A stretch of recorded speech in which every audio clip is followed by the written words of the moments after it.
Сәлеметсіздер ме, құрметті оқушылар? Қазақстан тарих пәніне қош келдіңіздер.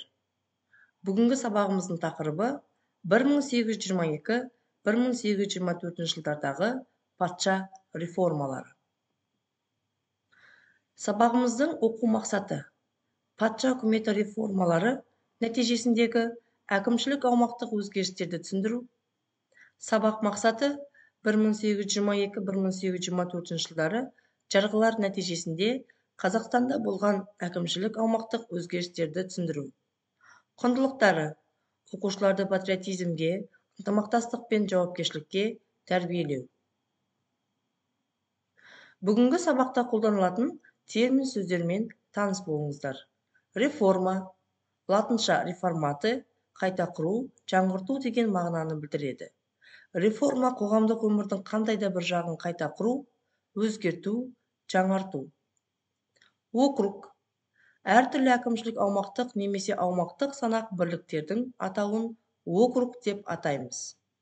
Округтық приказ Ресей үкіметі құрған әскери әкімшілік басқару мекемесі. Балалар, Қазақстанда хан билігін жоюдың басты себептерін атап өтсек.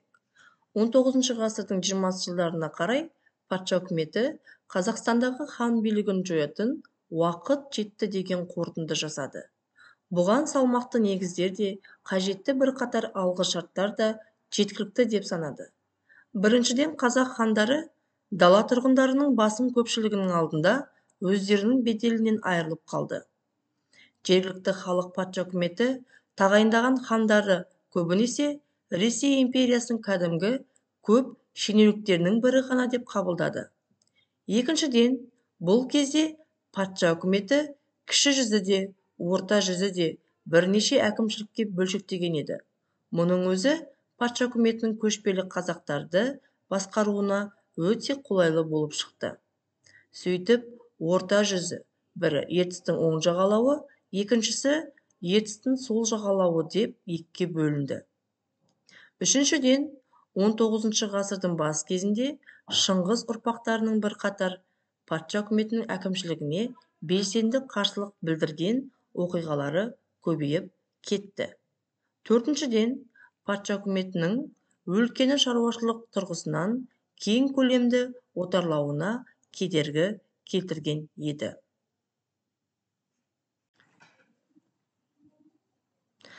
Қазақстанда хандық биліктің жойылуы. Орта жүзде Бөкей хан мен Уәли хан қайтыс болғаннан кейін патша үкіметі жаңадан хан тағайындап жатуды қажет деп таппады.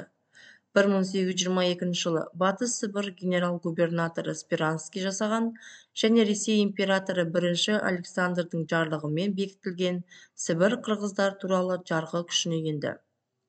Қазақстандағы жаңа реформаның ең басты мақсаттарының бірі орта жүздегі хан билігін біржола жою болатын. Жарғы өзінің мазмұны мен мақсаты жағынан Қазақстанның солтүстік-шығыс аймақтарын іс жүзінде Ресей империясына қосып алып, отарлауға бағытталған болатын. Сөйтіп, әкімшілік, сот және аумақтық басқару жүйесі түбімен өзгертілді. Орта жүздегі хан билігінің жойылуы кіші жүзде де тап осылай әрекет жасауды әлде қайда жеңілдетті. Бұл кезде кіші жүз сұлтандарының арасындағы алауыздық әлі тоқтаған жоқ еді. Хан билігі әлсіреп, қол астындағы халық арасында беделінен айырылып тынған болатын.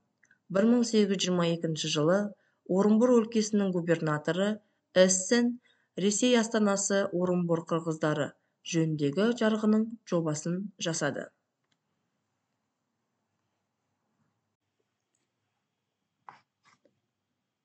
Балалар, 1822-1824 жылдардағы реформаның нәтижесіндегі қазақ хандығына жаңа әкімшілік бөлінуі туралы айтатын болсақ. Басқарудың округтік жүйесі енгізілді, сөйтіп жаңа округтер құрылды. Округтер болыстарға бөлінді, ал болыстар ауыл әкімшіліктерінен тұрды. Әр округте 15-20 болыс, әр болыста 10-12 ауыл, әр ауылда 50-70 үй болатын болды. Сыртқы округтер Сібір қырғыздары облысына біріктірілді. Жаңа әкімшілік бірлігі орасан зор аумақты алып жатқан Омбы облысының құрамына кірді. Томск және Тобыл губерниялары мен Омбы облысы Батыс Сібір генерал-губернаторлығына бағындырылды. Оның орталығы Тобыл қаласында орналасты. Округтерді сайланып қоятын аға сұлтандар, болыстарды болыстар, ауылдарды ауыл старшындары басқарды. Болыс сұлтандары мен ауыл старшындары әкімшілік, шаруашылық және полицейлік қызметтерді атқара бастады. Бұл реформа бойынша кіші жүз аумағы Жайықтың сырт жағындағы 3 округке бөлінді. Кейін ондағы әкімшілік бірліктердің аттары өзгертіліп, батыс, орта және шығыс бөліктер деп атады. Жүздегі өкімет билігі Орынбор губернаторына тікелей бағынатын 3 басқарушы сұлтандардың қолына көшті. Кіші жүз аумағының әкімшілік бірлікке бөлінуі, яғни олар батыс бөлік, орта бөлік және шығыс бөлік болып бөлінді. Нәтижесінде рулық қақтығыстарға соққы берді, өлкені шаруашылық жағынан игеру қолайлы шарт жасалды, отарлық саясаттың кеңеюіне жол ашылды. Бөкей ордасында хандық билік 1844 жылға дейін сақталды. Отарлық басқару нығайтылды, сонымен қатар табиғат байлықтарын кеңінен игеруді мүмкіндік туды. Қарап отырсаңыздар, алдарыңызда карта, яғни Қазақстанның 1822-24 жылдардағы реформа бойынша әкімшілік бөлінісін көруге болады. 1822-1824 жылдардағы енгізудің салдары, жарғылардың енгізудің салдары. Біріншіден, қазақ даласындағы биліктің дәстүрлі басқару жүйесін жойды. Екіншіден, Шыңғыс тұқымдарының әкімшілік артықшылықтарын әлсіретті. Үшіншіден, патша үкіметі мемлекеттік салықтың қатаң белгіленген мөлшерін бекітті. Төртіншіден, еркін көшу бостандығы мүмкін болмай қалды. Бесіншіден, бұрыннан қалыптасқан рулық ұжымдар бір-бірімен мидай араласып кетті. Осы аталып өткен реформаның ауыртпалығы қандай болды? Олар кіші жүз бен орта жүз қазақтары өздерінің дәстүрлі мемлекеттік басқару жүйесінен айырылып қалды. Жақсы балалар, енді тапсырма орындайық. 5V стратегиясы бойынша кім, не, неге, қашан, қайда деген сұрақтарға жауап бересіздер. Дескриптор. Реформаның авторы кім? Қандай реформа қабылданды? Реформаның мақсаты? Реформа қашан қабылданды? Реформа қайда жүзеге асырылды? Осындай 5 сұраққа жауап береміз.